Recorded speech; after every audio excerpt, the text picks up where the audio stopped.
At this hour, I'm Christina Aguayo in Dallas, and here are your top stories. Authorities in Texas say the driver of a pickup truck who took police on a high-speed chase drove his vehicle through the doors of a JCPenney store and injured 5 people. That's when he got into a shootout with police and was shot and killed. Sergeant Brian Washko of the Texas Department of Public Safety says the truck crashed into the department store in Killeen, which is about 68 miles north of Austin, around 5:30 p.m. on Saturday. The man then continued driving through the store, hitting people as he went. The 5 victims were treated at local hospitals. About 1 million taxpayers will automatically receive special payments up to $1,400 from the IRS in the coming weeks. The money will be directly deposited into eligible people's bank accounts or sent in the mail via paper check. However, most people shouldn't get their hopes up about getting the cash because it will only go to taxpayers who failed to claim a recovery rebate credit on their 2021 tax returns after missing one of the COVID stimulus payments or receiving less than the full amount. The IRS says most taxpayers eligible for the federal stimulus payments already received them. Almost 3 dozen high-rise condos and luxury hotels are sinking or settling along the South Florida beaches. A new study from the University of Miami says 35 buildings along an almost 12-mile stretch from Miami Beach to Sunny Isles Beach has sunk or settled between 0.8 and 3.1 inches. In some cases, the changes are being caused by nearby construction. It's not uncommon, according to experts, for buildings to sink a little during construction and right afterward. However, the scientists say the results of their recent study are surprising because the changes happened several years after construction. The Washington Commanders' path to returning to the nation's capital is clear after an on-again, off-again saga in Congress ended with a late conclusion.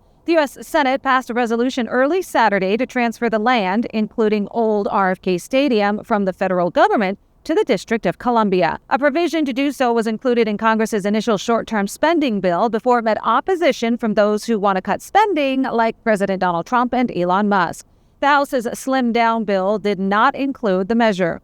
The land transfer paves the way for the NFL team to potentially build a stadium on the site of the franchise's former home. The Commanders are also considering other places in the district, like Maryland and Virginia, to build a stadium in the coming years. Suchir Balaji, a former OpenAI engineer and whistleblower who helped train the artificial intelligence systems behind ChatGPT, and later said he believed those practices violated copyright law, was found dead in his apartment, with officials saying his death was by suicide.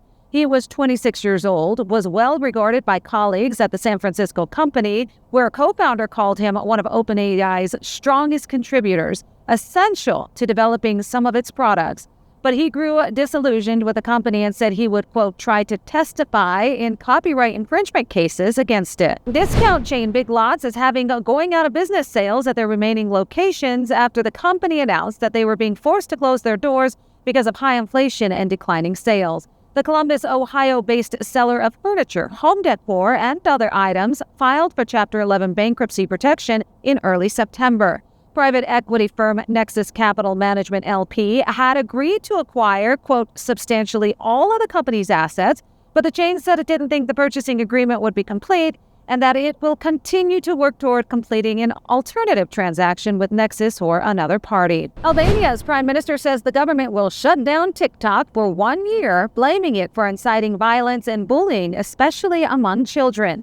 Albanian authorities held 1,300 meetings with teachers and parents following the stabbing death of a teenager in mid-November by another teenager after a fight that started on TikTok.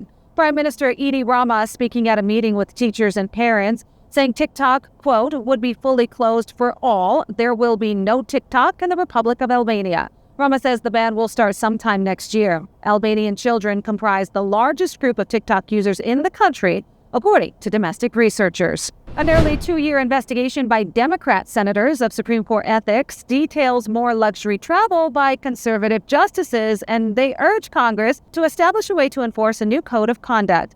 Any movement on the issue appears unlikely as Republicans get ready to take control of the Senate in January, underscoring the hurdles of imposing what some are calling unnecessary restrictions on the court. Republicans have said ethics investigations are a way that Democrats undermine the conservative majority court. German authorities say they received tips last year about the suspect in a car attack at a Christmas market in Germany as more details emerged about the 5 people who were killed. Authorities have identified the suspect as a Saudi doctor who arrived in Germany back in 2006. Several German news outlets identified him as Taleb A, withholding his last name in line with their privacy laws. The world's largest hornet has been declared eradicated in the U.S. The invasive northern giant hornet is also known as the murder hornet for its dangerous sting and its ability to slaughter a honeybee hive in a matter of hours. The Washington State and U.S. Departments of Agriculture announced its eradication from the U.S. 5 years after the hornet was first spotted near the Canadian border. Officials say there hasn't been any new detections of the hornet in Washington since 2021 and called that a major success. That's what you need to know at this hour. In Dallas, Christina, Aguayo, Salem News Channel.